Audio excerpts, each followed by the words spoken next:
Salam əziz izləyicilər, əziz şagirdlər, xoş gördük sizləri. Demək sizinlə bugün test toplusundan faiz mövzusundan belə bir maraqlı bir məsələnin həllinə baxacağıq.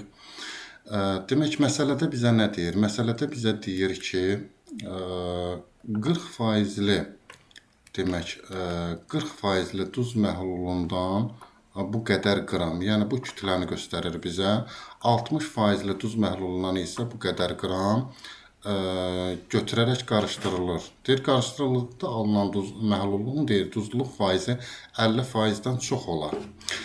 Demək, biz faiz məsələlərini həll edəndə necə edirdik? Deməli, hər birinin tərkibini elə ayrı-ayrılıqda, yəni duzluluq faizini ayrıca qeyd eləməliyik. Yəni, buna görə, birinciyə görə 40% demək necə yazacaq? 0,4 vurulsun 2m kvadratı minus 14m plus 31 və digər qabda olan məhlul isə 60% olduğundan plus 0,6 vurulsun. Demək, m kvadratı minus 3m plus 7. Deyir ki, bunları qarışdırdıqda alınan məhlulun deyir, duzluluq faizi 50%-dən çox olar. Yəni, bu böyük olmalıdır. Bu iki məhlulu bir-birinə qarışdırsaq. Qarışdırmaq nə deməkdir?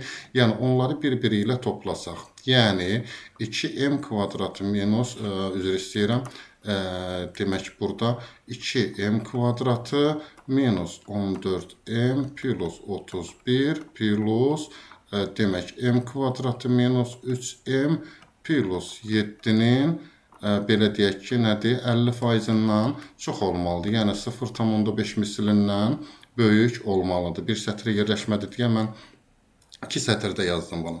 Bu bərabərsliyin hər iki tərəfini təsəvvür edin, neynəyək?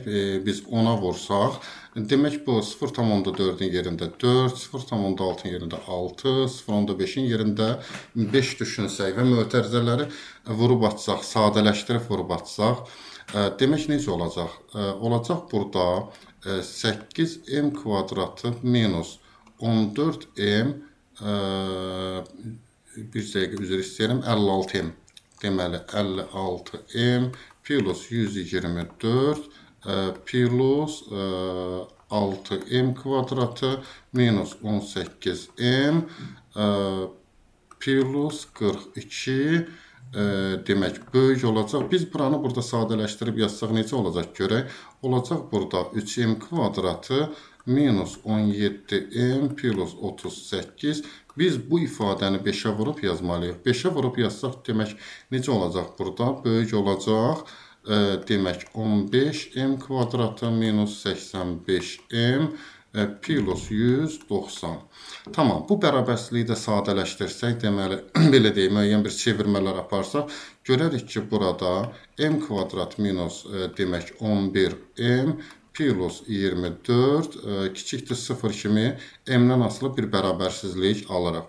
Bu bərabərsizliyi də həll etmək üçün intervallar üsulunu tətbiq etsək, kökləri bunun nə olacaq? 3 və neçə olur? 8 müsbət, mənfi, müsbət işarələri təyin eləsək, buradan alırıq ki, m hansı aralıqda dəyişəcək? 8-dən kiçik, 3-dən böyük.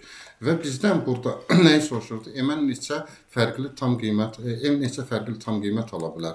Deməli, bu aralıqda M-in ala biləcəyi tam qiymətlər nələr olacaq?